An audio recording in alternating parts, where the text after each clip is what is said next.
I predict in the next 10 years that crypto, blockchain, Bitcoin, all of this innovation will be the 12th sector of the S&P. Say you're a very, very wealthy Middle East sovereign fund and you're managing, I don't know, $500 billion. And you don't need any more oil as an investment because you've already got that in the ground. So you go to an indexer like me and say, look, give me the S&P, less energy, less airlines. And that's what indexers do. So we as an industry get to see fund flows 24/7 every day. And there are billions of dollars out there waiting for policy, because for all the excitement about Bitcoin, for all the excitement about crypto, for all of the wonderful productivity, these products and blockchain, and everything that's promised that you're going to be hearing about the next 3 days, these massive pools of capital, these trillion-dollar pools, own this much crypto, this much, practically nothing. It's the purvey of high net worth individuals, hedge funds, and retail investors. And that's okay. But what we're missing is policy.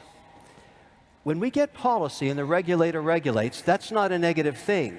The spigots of capital are going to flood into this sector like you've never seen.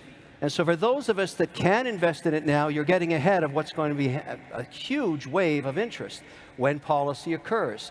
I predict in the next 10 years that crypto, blockchain, Bitcoin, all of this innovation will be the 12th sector of the S&P. Now, why do I say that? Because Bitcoin is not a coin, it's software. Ethereum is software. Avalanche is software. Helium is software. Solana is software. It's all software. And the smartest hands over keyboards today in the world are developing on the chain and bringing innovation to financial services, which in the end is the largest sector on earth. Now, what we need is policy. We need government to catch up with us so that we don't lose leadership in America to this very important 12th sector of the economy. There's no question. So let me give you a quick update, because I've been spending a lot of time in Washington in the last 3 months, a lot of time. And the good news is, on a bipartisan basis, there are many senators and reps that are thinking about this in a proactive way. So I'm going to give you what I'm calling the 5 vectors of policy and give you an update on where we're at on this stuff, because I've actually read these bills. They're big, a lot of reading, a lot of bedtime reading here, but there's a lot of good innovation occurring. Let's start with the big daddy bill that's coming out of Cynthia Lummis. She is coming here on Friday to give a keynote. This is a very important milestone to have a senator come here and address this important sector with a bipartisan mandate. That signals that regulation is coming, and that is a good thing. That's vector number 1. Vector number 2, the president himself, in his direct order, his executive order, talked about crypto as something that he wouldn't make illegal. That was the most important message in there. But there was also a concern about climate change, which I'll get to in a minute. Then there's BlackRock, the Larry Fink mandate that has discussed this sector as well, also a concern about ESG and climate change. Last night at 6 o'clock, Bill Hagerty dropped a bill. 2 pages. I spoke to the senator last night. A 2-page bill that would make stable coins legal. This is a genius piece of legislature. If it's 2 pages, every senator can read it. And it's very simple. What this says is this. Why is this any different than a money market fund? Why can't we have a simple audit every 30 days with the underlying security and side of it, whether it be USDC or any other stable coin? And why can't we limit the duration of the asset to 12 months or less?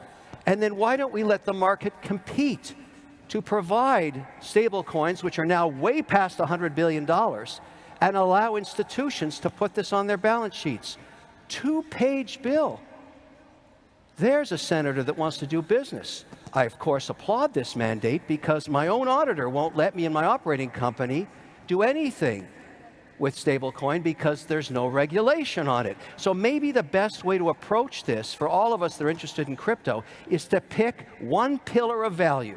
And right now, I would argue that stablecoins are one of the fastest growing asset classes outside of Bitcoin, and help this become policy and law, and watch what happens. And the reason you should care is, if it's backed by the US dollar, it will become the reserve currency of the earth.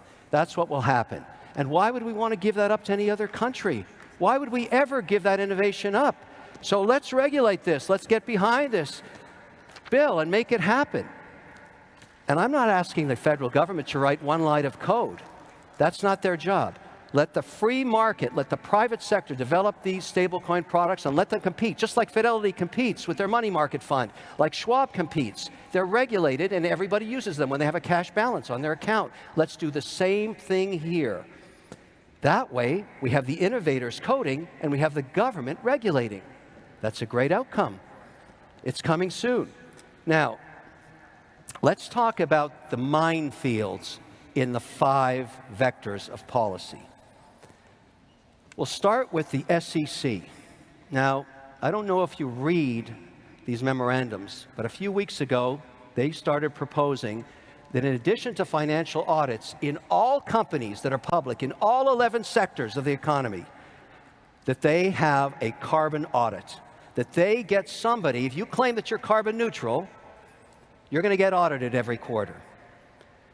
Now, in the Bitcoin mining industry, where I'm a participant, the way we get carbon neutral is we buy carbon offsets. The problem with a carbon offset is the tracking error is so huge that no public auditor will sign off on those statements. You can say you're carbon neutral, but there's nobody going to sign it at the risk of being offside with the SEC. So if the SEC adopts that policy, that's bad for proof of work. And it's bad for Bitcoin mining, because the first pioneers of this in the US were very concerned about being ESG compliant, and they went to that market. They went to the offset market. 2 weeks ago in the EU, they tried to ban proof of work because they were so concerned about how much carbon it was doing. Now, here's why Bitcoin mining is going to save the world. If this policy gets implemented, because it's also in the ESG mandate that Larry Fink at BlackRock put in place, and it's also mentioned directly deep in the executive order of the president himself. It's a direct swipe at Bitcoin mining. But why is Bitcoin mining good for the earth? Because the next generation of Bitcoin miners, and some of them are represented right here, are starting to work with energy that does not require carbon. Hydroelectricity and nuclear power, wind and solar. The drive to produce Bitcoin is so economic in value that they will go ahead and fund the next generation of machines and turbines. 90% of dams built in America in the last 100 years contemplated hydroelectricity, but never installed the turbines. I'll install the turbines. Why? Because it's great economics if I can use that and not be hassled by a carbon audit.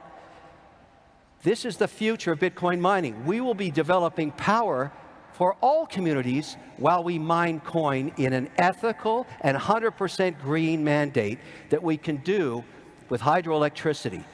This speaks to Montana. It speaks to the Tennessee Valley, upstate New York, Quebec, Canada, northern Norway. All of these places, Georgia, have an abundance of unused hydro, and that is the future of Bitcoin mining. And it's a good thing. It provides for communities. It provides extra power. And the capital required for this is unlimited. Now, the beautiful strategy here is when we get policy, this is the Loomis bill right here, and there's lots of good news in this thing, when we make Bitcoin an allocation for institutions, which they do not have yet, what I predict will happen, they will put between 50 basis points and 3 basis points or 300 basis points into their portfolios. How much money is that? Trillions of dollars. So if you want to see Bitcoin appreciate in value, if you're an advocate like I am, because it's software and it's a property and maybe it's a currency, you want regulation. You embrace this and you stand back and watch the capital pour into this.